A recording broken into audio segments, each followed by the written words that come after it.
Sí, lo que estás diciendo es que la distancia de aquí para acá es X, ¿no? Sí, Ujú. Y sí. por cómo se plantea, campo eléctrico demuestra que el campo de un punto distante sobre el eje positivo más X es esto, ¿no? Entonces, sobre el eje positivo más X no es ni lo que tú dices ni lo que yo digo. Es A más X, ¿no, profe? Es A más X, ajá, o sea, es desde aquí hasta acá, en todo caso, ¿no? Y pensando así, esto de aquí para acá es A, más lo que da X, entonces eso sería A más X. ¿Sí estamos de acuerdo? Ah, sí, porque de menos Q al origen es A, ¿verdad? Sí, y es que aquí está el cero, ¿no? Entonces de menos Q a cero es A, y de cero a Q es A también, pero nos han preguntado el campo en la región del eje X positivo, ¿no? ¿Sí estamos de acuerdo? Sí. Acá. Bueno, entonces vamos a empezar con los campos. ¿Qué efecto tiene la carga naranja en este punto?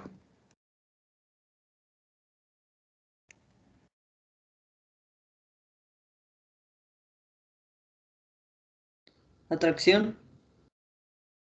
¿Atracción de qué? ¿Qué hay en este punto? Se aleja del campo, ¿no? El campo se aleja, Sí. el campo se aleja y no hay ninguna atracción. Mm, Y el efecto que tiene la carga azul en este punto es un campo que se acerca, ¿no? mm. Pero no se está atrayendo ni impulsando nada, ¿ok? Tenemos estos dos campos aquí. Ujú. Entonces, en la suma de campos,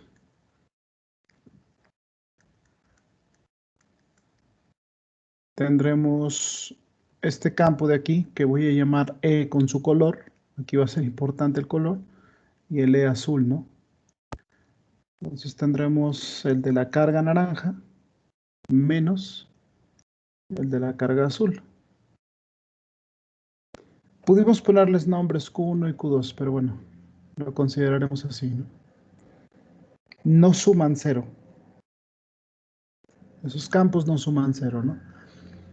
Entonces vamos a escribir específicamente de quién se trata, ¿no? Como los dos traen un 1 sobre 4 pi epsilon 0, voy a factorizarlo. ¿Quién es el responsable de la carga del campo eléctrico naranja? La carga Q, ¿no? Sí. Entonces solamente ponemos Q dividido en cuál es la distancia que separa al punto donde calculo el campo. A, ¿no? A más X al cuadrado. X al cuadrado. Es de la carga en naranja al punto donde quiero el campo es X al cuadrado. ¿Sí lo vemos? Sí. Ok. Y luego hay que restarle Q también, pero esta distancia sí es A más X al cuadrado, ¿no?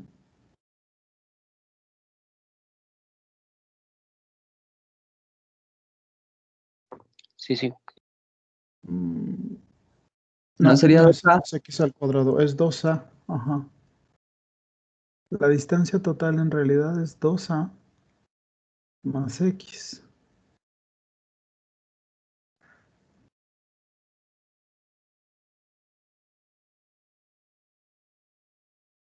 No estoy de acuerdo. Esperen, no estoy de acuerdo.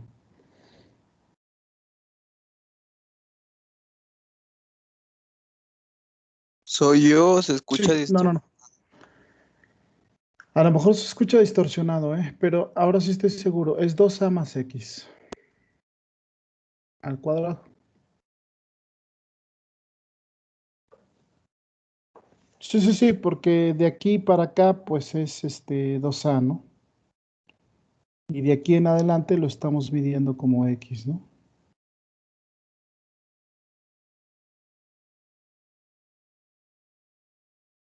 Mm.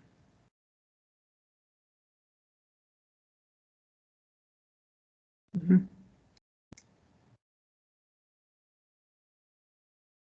Ujú, así es. ¿Qué puedo factorizar a la carga q? Entonces tendría q sobre 4pi epsilon 0 y tendría esta expresión algebraica ahí adentro, ¿no? Ahora, si ven a lo que se quiere llegar, es un 4KEQ. El KE es la constante 1 sobre 4pi epsilon 0, esta de aquí. Y la distancia A, pues tiene que salir algebraicamente, ¿no? Entonces, pues vamos a hacer la suma algebraica, ¿no? ¿Se acuerdan cómo sumar fracciones?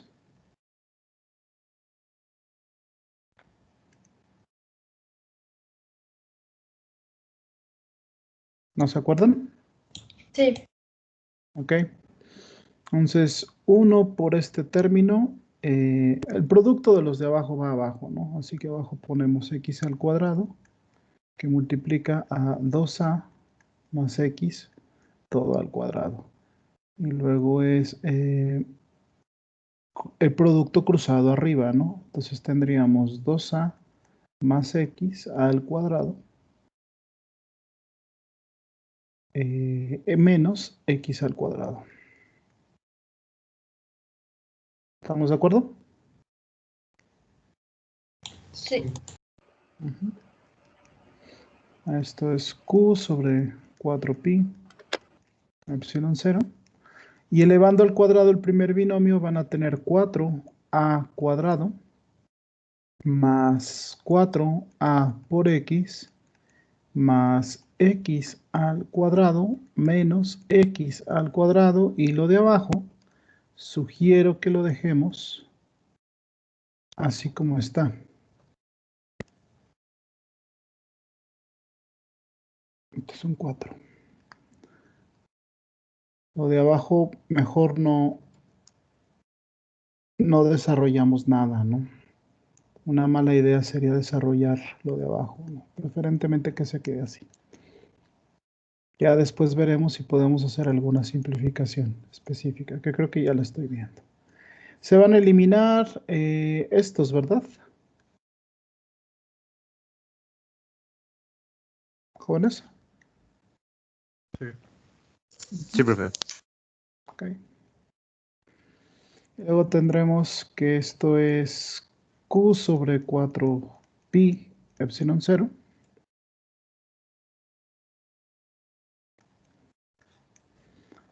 Y, ¿podemos sacar algo más de factor común? ¿Ya vieron? La A, ¿no? 4a. 4a por q sobre 4pi epsilon 0 puede salir, ¿no? ¿Sí lo ven?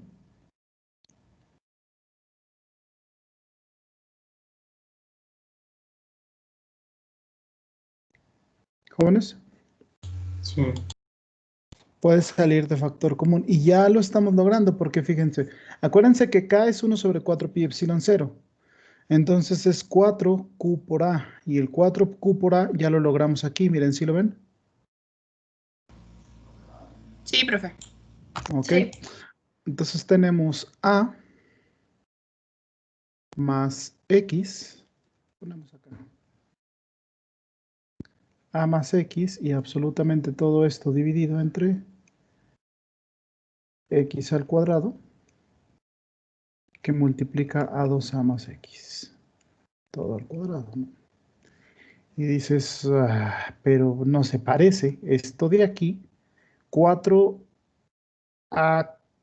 sobre 4pi epsilon 0, no se parece a esto de acá. Esto de acá trae un dividido entre x al cubo, ¿no? Entonces, aparentemente lo estamos haciendo mal.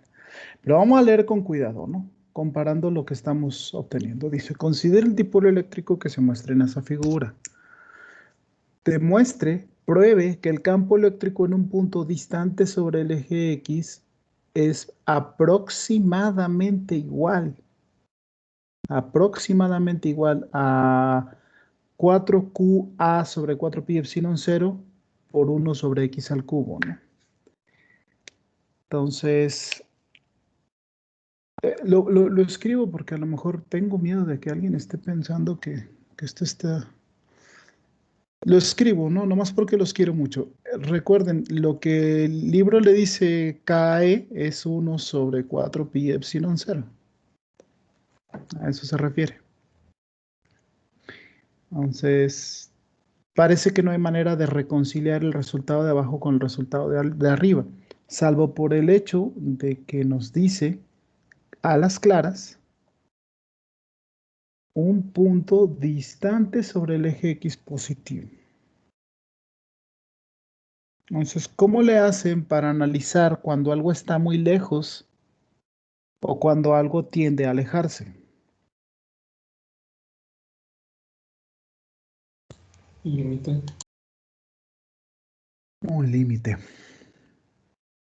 Un límite.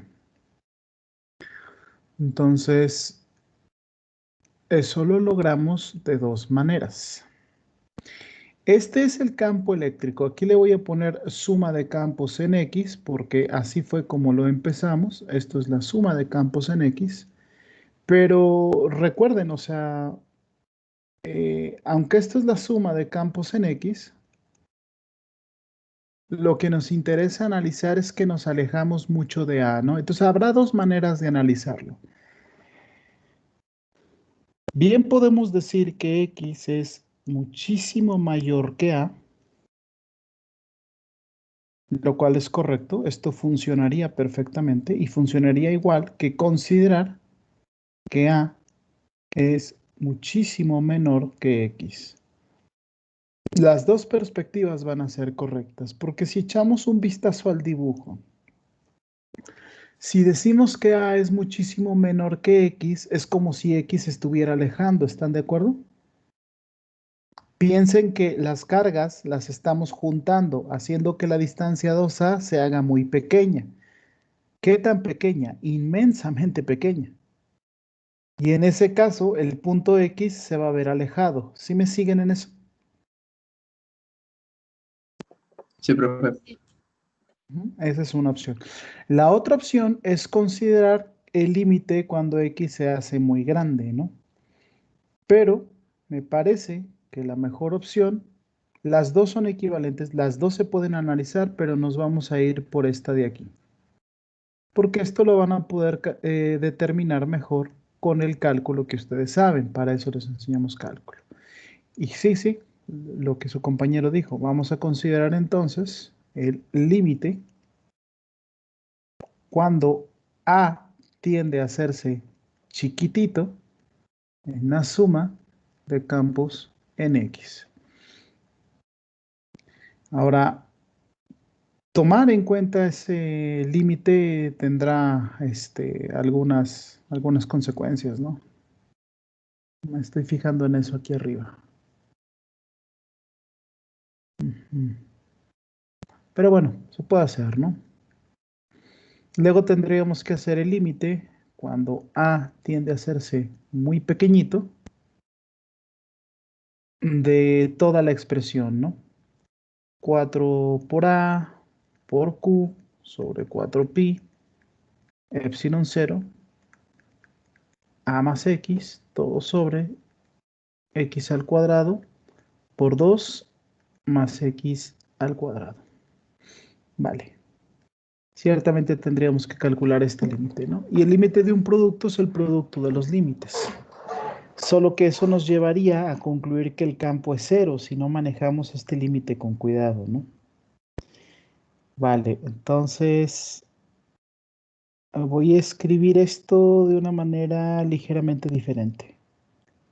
Ahora, lo que quiero es eliminar este A de aquí. Entonces, para hacerlo voy a multiplicar por A y dividir por A. Si multiplico por A y divido por A, pues no estoy haciendo nada, ¿están de acuerdo? O, si lo prefieren, podría considerar el producto de A por A más X, lo que me daría A al cuadrado más A por X, ¿no? Sí, me parece mejor eso, ¿no? Para no hacer este truco innecesario, ¿no? Entonces, para evitar tener que considerar el producto de límites, o sea, aquí tendría que calcular el límite de esto, porque aquí está A, por el límite de esto, ¿no? Pero se puede evitar. Lo que es constante sale del límite, entonces 4 por Q sobre 4pi, epsilon 0 queda fuera, y hay que hacer proceso al límite, cuando A tiende a hacerse chiquitito, de A al cuadrado más A por X. Aquí no sé si me están siguiendo.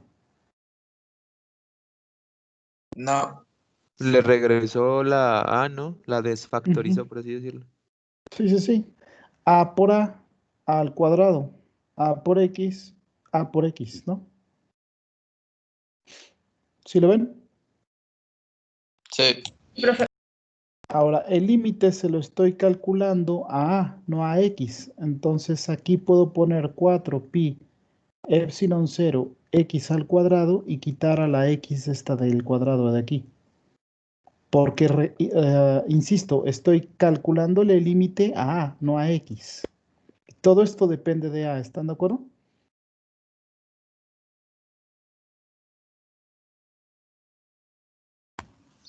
Sí, profe.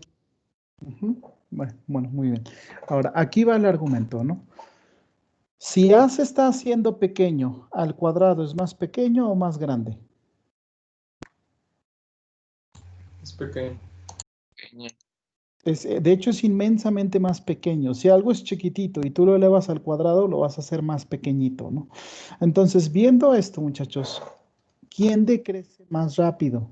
¿El cuadrado o el término lineal?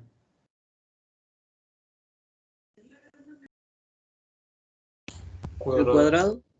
El cuadrado. El cuadrado está decreciendo muchísimo más rápido, ¿no? Entonces, en esta perspectiva, lo que vamos a hacer es aproximar el límite así, ¿no? Decimos, bueno, esto va a ser aproximadamente lo mismo. Déjenme cambio para, bueno, me quedo aquí. Ahí está bien. Esto va a ser aproximadamente lo mismo que lo siguiente. 4 por Q partido por 4pi, epsilon 0 por x al cuadrado. Recuerden de dónde saqué este x al cuadrado de aquí. Y en el límite decimos, bueno, me voy a poner a considerar lo siguiente. A al cuadrado decrece muchísimo más rápido de lo que decrece A, ¿no? Muchísimo más rápido de lo que decrece A. Entonces voy a sacar todos los términos al cuadrado, ¿no? Arriba, el primer término al cuadrado va a desaparecer. Para que quede más claro, voy a escribir el proceso al límite completo, ¿no? Voy a seguir escribiendo el cuadrado más a por x. Si abajo elevamos al cuadrado, tendríamos 4a al cuadrado. Este se va a ir a 0 muy rápido. Más 2a por x. No, más 4a por x. Más el cuadrado de x, ¿no? ¿Hasta aquí de acuerdo? Ujú. Y ciertamente esto sigue siendo igual porque no se ha hecho ningún cambio, ¿no? Eso ahí sigue siendo igual. Pero aquí viene el truco, ¿no? Lo que vamos a decir es, ok, los términos que van como el cuadrado los voy a poder eliminar porque están decreciendo muy rápido, ¿no? Ojo, no los estoy eliminando por división, los estoy eliminando porque dentro del límite estos van a caer muy, muy rápido, ¿no? Entonces aquí sí digo, bueno, esto va a ser aproximadamente lo mismo que 4q sobre 4pi epsilon 0 y sigo considerando el límite, ¿no? ¿Cuál es el argumento? Lo que estoy diciendo es que los términos cuadráticos van a decrecer muchísimo más rápido que los términos lineales, ¿no? Y ahora nada más voy a justificar el que me quede con el término. Profe, ¿y el x cuadrado después de epsilon 0? Ah, Pues aquí debe estar.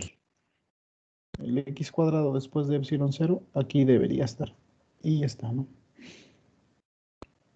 Viendo esto, digo, perfecto, ahora quiero el límite cuando a tiende a 0, pero les pregunto, si a se está haciendo pequeño, ¿qué le pasa en la división?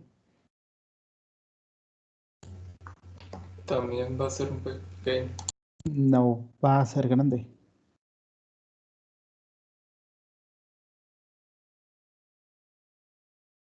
No entendí eso. Ujú. ¿Cuánto es 1 entre un décimo?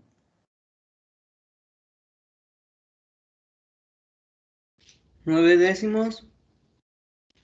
No, por favor, es 10. ¿Qué? ¿Verdad? En ley del sándwich. 1 entre un décimo es 10, ¿verdad que sí?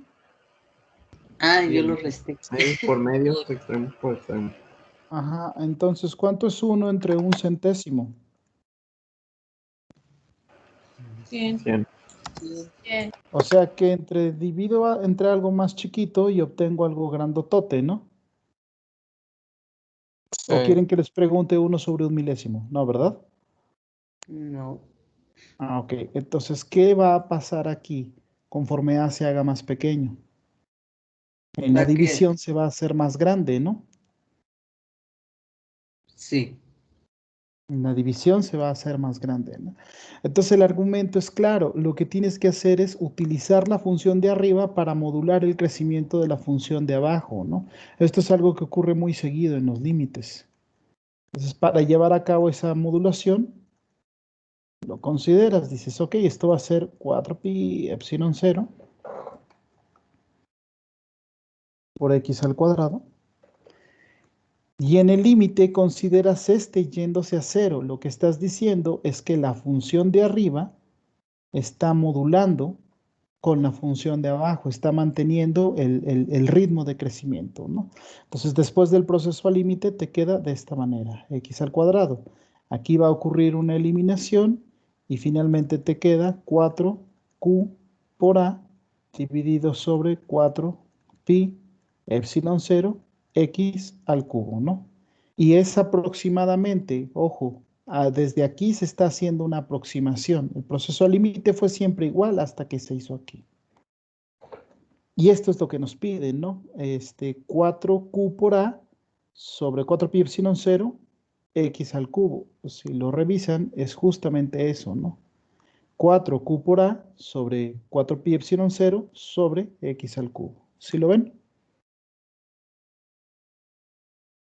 Aproximadamente igual. Me explotó Ahora, la cabeza. sí, supuse algo así, ¿no? Pero tenemos otra manera de aproximarnos a esto. Ahora vamos a explotar esta, a ver si llegamos a la misma conclusión. Lo que pasa es que yo sé que cuando les enseñan un límite, les dicen que el límite es lo mismo que evaluar una función y no es cierto. El límite es analizar el comportamiento de una función. Entonces, esta es una forma, pero ahora voy a hacerlo de manera alternativa, ¿no? Entonces, vamos a considerar la expresión que queremos analizar. Es 4a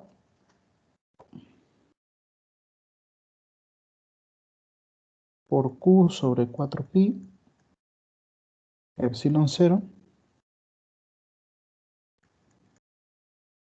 a más x sobre x al cuadrado que multiplica a 2a más x. Y aquí el argumento es muchísimo más fácil, ¿no? Procediendo con la parte naranjita, lo escribimos, decimos ahora, vamos a asumir que x va a ser muchísimo más grande que a. Bueno, entonces esto es al cuadrado. Les pregunto, asumiendo que x es muchísimo más grande que a, ¿qué podemos decir de a más x y qué podemos decir de 2a más x?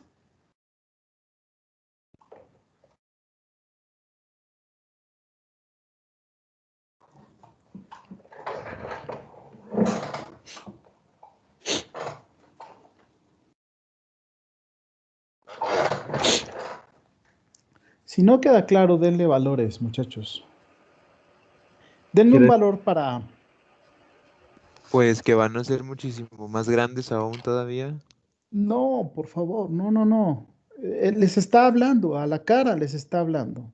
Denme un valor para el que quieran. 5.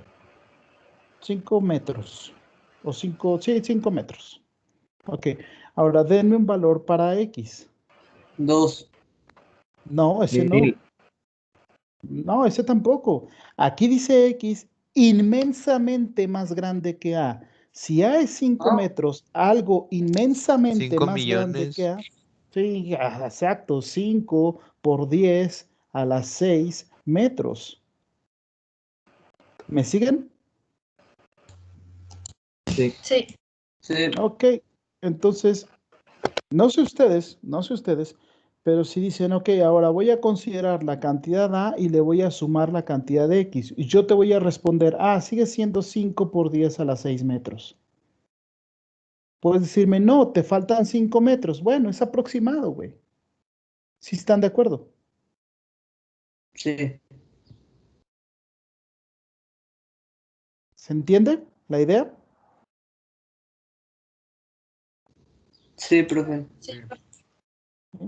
Es eso, ¿no? Entonces, pueden coger su calculadora y sumar 5 más 5 por 10 a la 23 y les va a decir que eso es igual a 5 por 10 a la 23, ¿no? Ya no hay poder de resolución. Entonces, en este régimen en el que X es inmensamente mayor que A, esto es aproximadamente igual a X y esto también va a ser aproximadamente igual a X. Entonces, si sustituimos esto en la expresión de arriba, sale de golpe.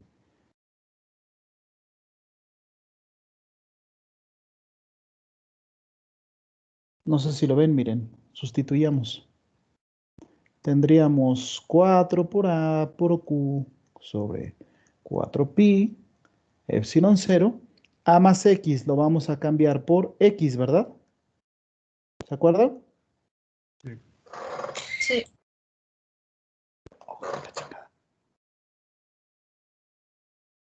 Ahí está.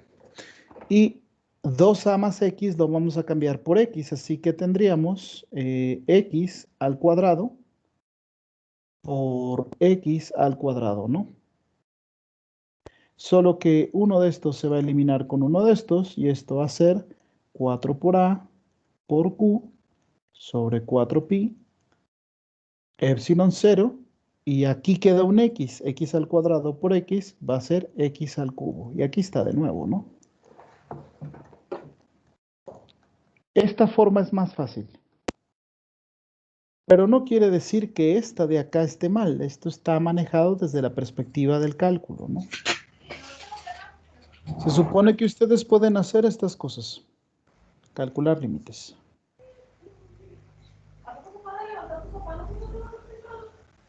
Y bueno, ahí era un problema del libro. ¿Dudas, jóvenes? ¿Comentarios? Está un poco revuelto, pero Profe, Muy revuelto. sí. Acuérdense que lo resolví 2 veces. profe, ¿por qué el campo eléctrico apunta para allá? ¿A dónde? Ahí en el diagrama de cuerpo libre. ¿Por qué por qué el campo eléctrico de menos Q apunta hacia la izquierda? Porque las líneas de flujos entran en las cargas negativas, ¿no?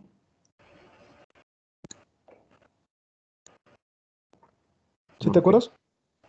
Sí, sí. Las líneas de flujo entraban en las cargas negativas. Ok. Y el naranjita va a la derecha porque las líneas de flujo salen, se alejan de las cargas positivas. Entonces, bueno, hay algunos problemas que así son. O sea, hay que hacer el álgebra y luego usar cálculo, ¿no? Pero pues ustedes saben cálculo, les enseñaron límites, ¿qué no es cierto?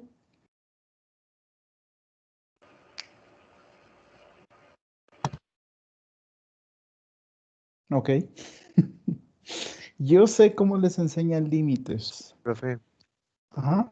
es que, bueno, en la clase de cálculo nosotros no vimos eso de que si x era inmensamente mayor se tendría que poner el valor de eso. O sea, bueno, yo no lo vi. Profe, de hecho, nunca Vimos comprendí límites. ni muchas cosas que viene, que usted nos está poniendo aquí, no las vimos. Por ejemplo, dominio rango nunca supimos dominarlo bien, ni por partes y eso, entonces sí es un poquito más difícil, ¿sí me entiende? Sí, te entiendo. De hecho, por esa razón estoy ofreciendo las dos perspectivas, porque estoy esperando que algunos se acuerden del cálculo y aprovechar el proceso al límite, pero si no, pues se puede hacer una aproximación así. Esa es la razón por la que ofrecí dos soluciones y las dos conducen al mismo resultado. Ahora sí te creo en que mucho de lo que yo trabajo con ustedes que proviene del cálculo no lo ven así en cálculo diferencial o de plano no lo ven. Eso, hands down, te lo creo, ¿no? Pero he descubierto que es muy poco lo que puedo hacer. Lo que he decidido hacer es, ok, dile a los estudiantes lo que tú sabes que seguramente no les han dicho. Esa es la actitud que he estado tomando, es una actitud más proactiva, ¿no? ¿Te lo enseñaron o no te lo enseñaron? Yo te lo digo. Eh, Ajá, y es por eso que yo, nosotros no lo entendemos, porque como no lo hemos visto y luego ya usted nos lo platica, nos lo pone, pues si nosotros no sabemos ni qué onda, porque pues no lo hemos visto antes o no nos ha quedado claro. Ujú.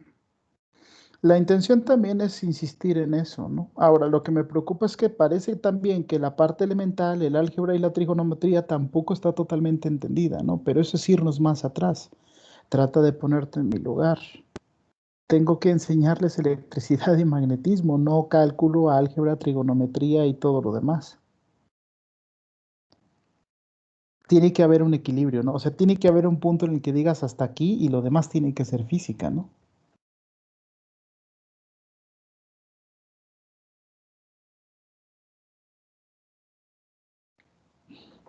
Una cosa más. Yo fui como ustedes, estudiante de una universidad pública. El primer día que fui a clases, fui con un traje, porque me sentía todo un hombre, ¿no? Decía, voy a la universidad. Me, me van a enseñar cosas asombrosas y geniales, ¿no?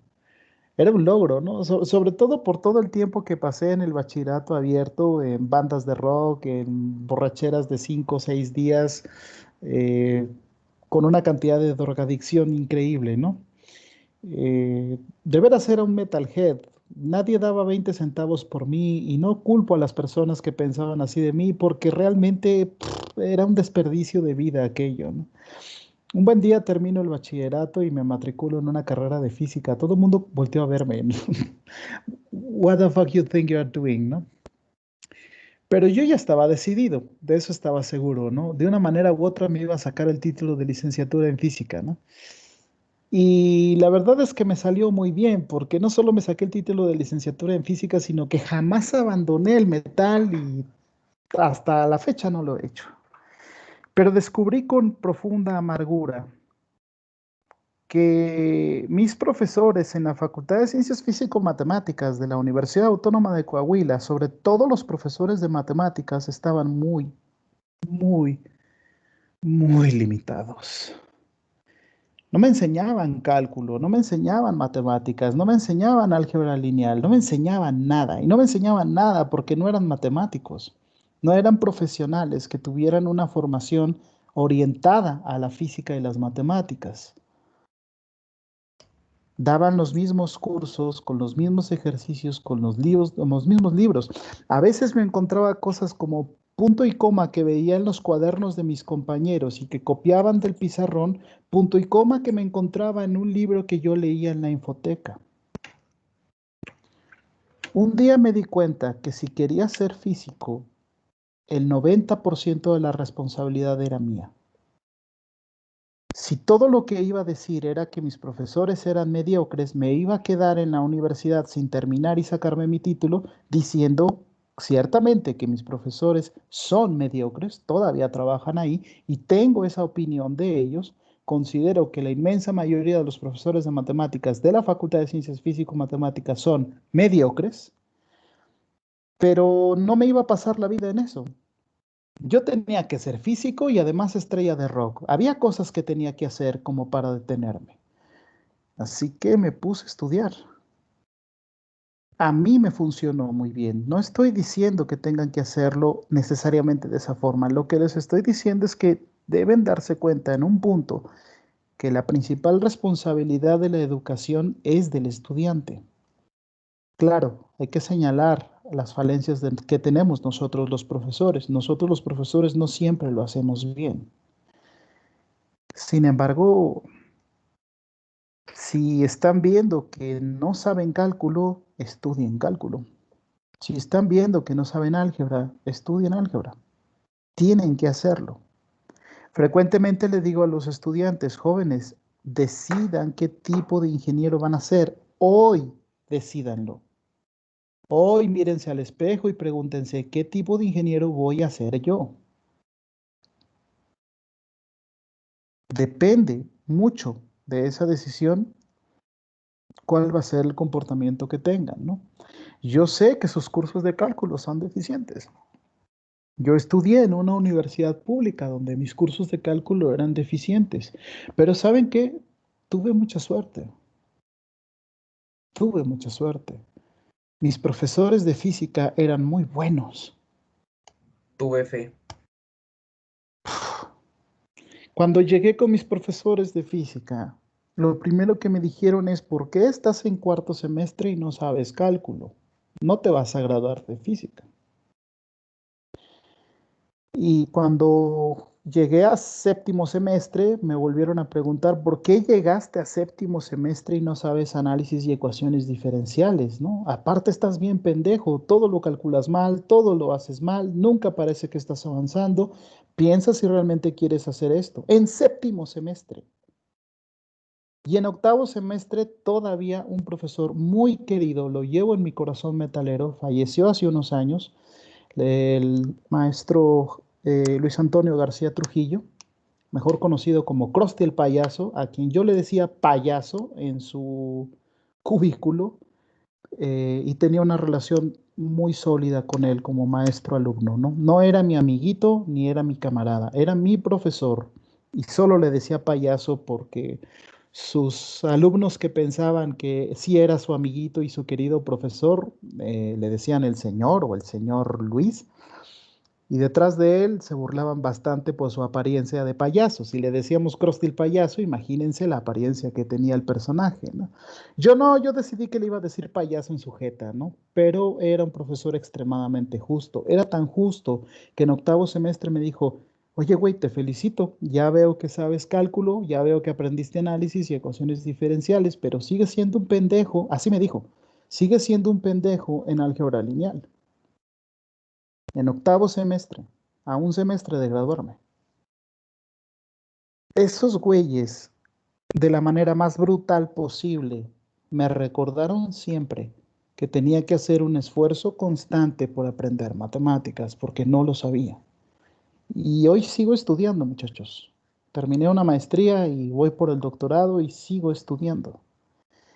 Ahora, ese fue mi camino.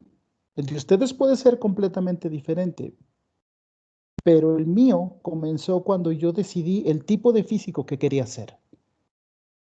Lo recuerdo muy bien. Recuerdo haberme sentado en los pastos de la infoteca y haber dicho, yo voy a ser un físico que pueda leer la física y las matemáticas. No sé cómo, pero lo voy a lograr. Hoy en día puedo decir que puedo leer física y matemáticas, que puedo aportar a la ingeniería desde el punto de vista de la investigación. Ustedes tienen que hacerse esa pregunta. No desperdicien su pase por la universidad sin haberse preguntado qué tipo de ingeniero quiero ser. Quiero ser un ingeniero que cuando mucho llegue a supervisión de planta y tenga un sueldo más o menos competitivo, pero me quede ahí trabajando una buena parte de mi vida. Adelante, es posible, se puede hacer. Hay gente que vive bien así. Quiero ser un ingeniero que hace investigación, que tiene una formación competitiva. Adelante. Decidan qué tipo de ingeniero van a ser. Háganlo hoy. Y recuerden que la tendencia en el mundo es la alta matematización de la ingeniería. Bueno, chicos, no piensen que los estoy regañando, ¿no? Ustedes todavía están chiquitos, ¿no? Ya cuando los vean materias más adelantadas, ahí sí los regaño. Pero ahorita no es regaño, para nada. Profe, Ochoa le dio clases. ¿El maestro Raúl Ochoa Valiente? Valiente, sí. Sí, Raúl Ochoa Valiente me dio clases a mí. Ah, no, espera. ¿Y No. Choco? Uf, afortunadamente nunca tuve clases con Choco. Afortunadamente nunca tuve clases con Socorro. No, Raúl Ochoa Valiente no fue mi profesor en la facultad. Cuando él llegó, yo ya había llevado las materias del componente de electrónica. Entonces eran las materias con las que él empezó allí. Pero Sí. tuve mucha relación con él porque yo hacía mis reportes de laboratorio de otras materias y los llevaba con él y me los revisaba. Y bueno, él no me hablaba como Simón Rodríguez o como el payaso o como Julio, ¿no? Él era muchísimo más respetuoso conmigo, ¿no? Pero una vez sí lo saqué de quicio por cómo estaba escribiendo. Me dijo, si quieres seguir viniendo conmigo a que te revise, vas a escribir bien la ortografía y vas a escribir bien el reporte y lo vas a revisar, porque si vuelvo a encontrar un error de estos, me lo dijo con firmeza, puedes venir a buscarme, pero no para que te haga una revisión y yo pierda el tiempo en esto. Así me dijo Raúl. Y yo aprecié muchísimo eso siempre, ¿no? Se hizo más mi amigo. Hoy te puedo decir que Raúl Ochoa Valiente es mi amigo. De hecho, lo invité a mi examen de grado de maestría, ¿no? Y con mucha sonrisa me dijo, bueno, veo que mal que bien te estás logrando, ¿no? Y bueno, Socorro no. No, afortunadamente nunca tuve clases con ese chiste de matemático. Lo digo porque conozco matemáticos profesionales, sé cómo trabaja un matemático. Yo no soy matemático, pero sé cómo trabaja un matemático. Choco no es matemática. Choco es un ejemplo de lo que he dicho, ¿no? Esa facultad está llena de gente que no sabe matemáticas, que no trabaja en matemáticas, que no hace nada en matemáticas. Pero bueno, ahí están, tienen una plaza y pues tienen que desquitar el sueldo, ¿no? Esa es la opinión que tengo de la mayoría de los que trabajan en matemáticas ahí. De los físicos que trabajan ahí, tengo una opinión completamente diferente, como por ejemplo el doctor Raúl Ochoa Valiente.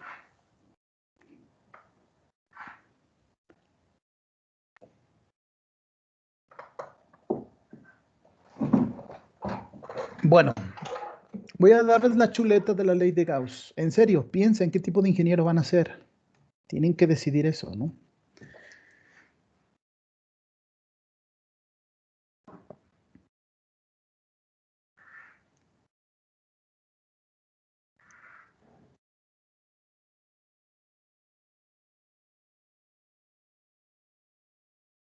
Chuleta de ley de Gauss, ¿no? Son unos pasos que hay que seguir para utilizar la ley de Gauss como corresponde, ¿no? Entonces, el paso número 1 es encerrar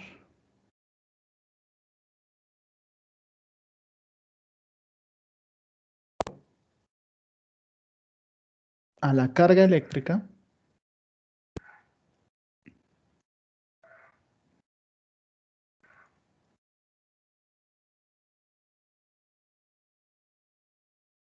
en una superficie gaussiana. Ahora, una superficie gaussiana es una superficie cerrada, muchachos. Lo platicábamos el lunes. Sí se los dije cuando les di la ley de Gauss, ¿se acuerdan?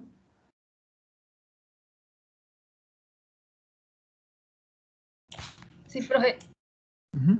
Ahí en ley de Gauss, que ya tienen la ley de Gauss, ahí les dije eso, ¿no? Entonces, lo primero que tienen que hacer es eso, ¿no? Si van a utilizar la ley de Gauss, tienen que encerrar la carga eléctrica que genera el campo que están calculando en una superficie gaussiana, ¿ok? Ahora, el paso número 2 es determinar la integral de flujo.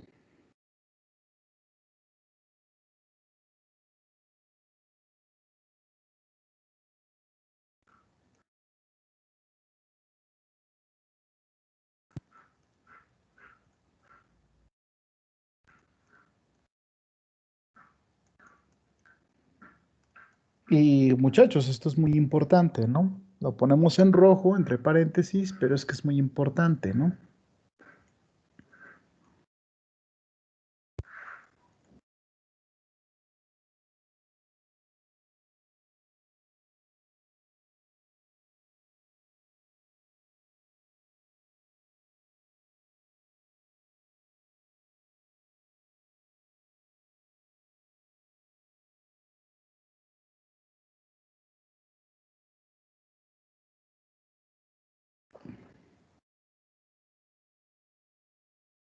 ¿Ven a lo que se refería Raúl?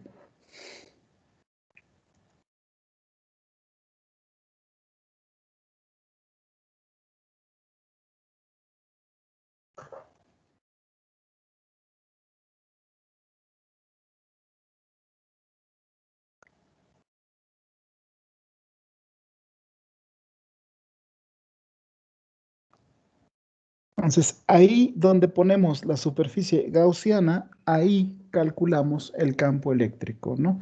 Y a esto se refiere Raúl con respecto a mi ortografía. Eso todavía le molesta bastante cuando lo llego a hacer. Entonces, encierras la carga eléctrica que genera el campo que quieres calcular en una superficie gaussiana y luego determinas el valor de la integral de flujo. Ahí donde pongas la superficie gaussiana es ahí donde la ley de Gauss te va a calcular el campo eléctrico. No olviden esa parte, ¿no? Entonces, una vez que determinas la integral de flujo, lo que tienes que hacer es bastante sencillo, ¿no? Sin embargo, tiene que ver con analizar la geometría de la distribución de carga, ¿no? Entonces, si hay simetría,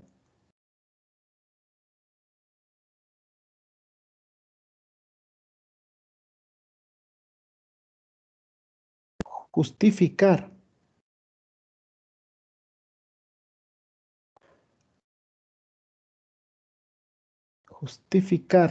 el valor del campo eléctrico, ¿no?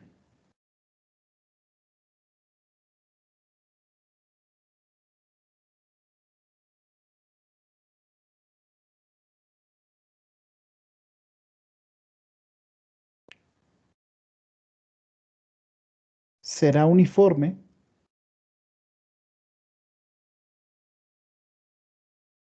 sobre todos los puntos de la superficie gaussiana. Le voy a poner sobre la superficie gaussiana.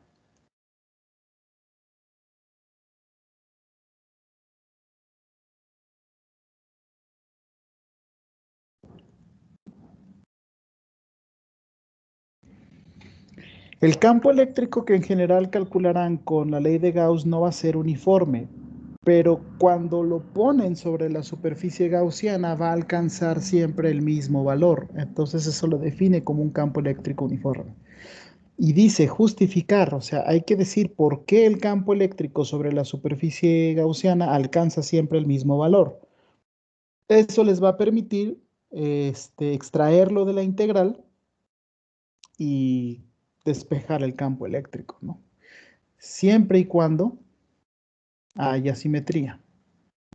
Si no hay simetría, hasta aquí llegaron. Solamente van a poder determinar la integral de flujo. Y más nada. La ley de Gauss es completamente inútil si no hay suficiente simetría.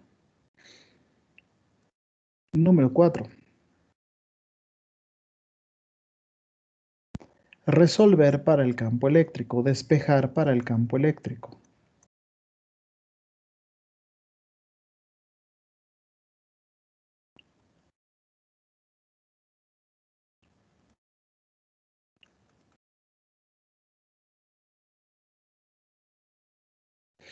Ahora, una vez que resuelven para el campo eléctrico, han terminado el problema. Entonces, cuando terminen el problema, se van al punto número 5. El punto número 5 puede ser varias cosas dependiendo del humor en que estén, ¿no? Usualmente yo lo que recomiendo es comprarse una caguama.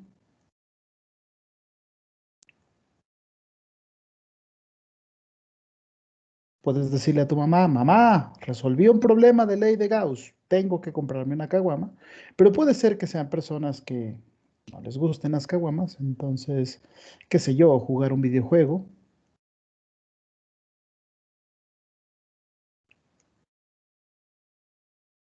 O ver La Rosa de Guadalupe, es muy divertido. No sé si les ha pasado.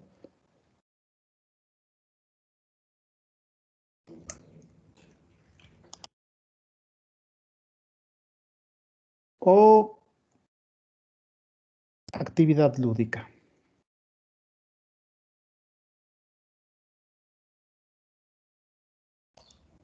¿Qué es eso?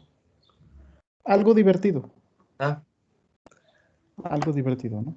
Yo encuentro divertido comprarme una caguama o jugar un videojuego o ver La Rosa de Guadalupe, pero puede ser que algunos de ustedes digan eso no es tan divertido, profe, es más divertido escuchar una banda K-popper y bailar como si fuera coreano. Ah, bueno, adelante, ¿no? Puedes hacerlo de esa manera. Y ahí está la chuleta, ¿ok? No olviden el paso número 5, es muy importante. Tienen que sentirse orgullosos de ustedes mismos mientras bailan K-pop. Recordar que además de hacer eso, o ver un anime, qué sé yo, ¿no? Además de hacer eso, pueden calcular campos eléctricos con la ley de Gauss. Esa es la chuleta. Paso número 1, encierre usted a la carga eléctrica en una superficie gaussiana. Paso número 2, determine la integral de flujo. Acuérdese que ahí donde usted ponga la superficie gaussiana, ahí va usted a calcular el campo eléctrico. Paso número 3, siempre y cuando usted tenga simetría, justifique por qué el campo eléctrico va a ser uniforme sobre la superficie gaussiana. En cualquier otro punto va a cambiar el valor del campo y no va a ser uniforme. Pero si se quedan sobre la superficie gaussiana, debe alcanzar siempre el mismo valor. Justifique eso, porque eso es lo que le va a permitir despejar el campo eléctrico, resolver el campo eléctrico, ¿no? Y una vez que usted termine, bueno, ya, busque la actividad lúdica que más le parezca, ¿no? Preferentemente en la caguama, pero eso ya dependerá de ustedes, ¿no? Entonces, así se usa la ley de Gauss. Aquí está la chuleta. y Y si bueno, no salió, siendo... ¿Cómo? y si no salió, recurrimos a la violencia. No, vuelven al paso 1. Hasta que les salga. No voy a decir el extremo tonto de que la violencia no resuelve nada, pero en este caso más o menos es cierto. En la física, la violencia suele no resolver las cosas. Entonces, así se usará la ley de Gauss. Lo que no veo es que tenga tiempo suficiente para trabajar el ejemplo que quiero trabajar hoy. Entonces, creo que lo desarrollaremos la próxima clase. ¿Cómo les va con la tarea, muchachos?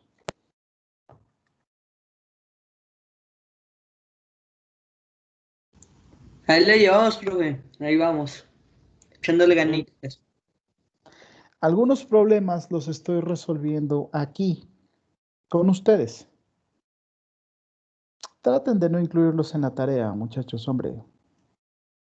Que esto lo estoy haciendo para empujarlos un poco, para demostrarles que no es tan difícil hacer los problemas. Bueno, entonces la próxima clase trabajaremos usando la chuletita de la ley de Gauss.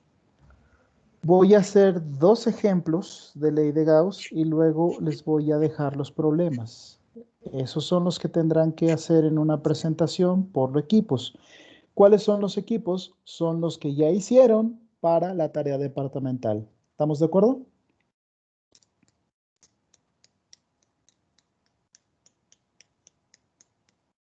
Sí, profe. Sí. Vale. Bueno, pues entonces decidan el día de hoy qué tipo de ingeniero van a ser. Y nos vemos la próxima clase. ¿Pueden retirarse, jóvenes? Muchas gracias, profe. Tengan un día. Profe, Hasta luego. Bye bye. Profe.Eu.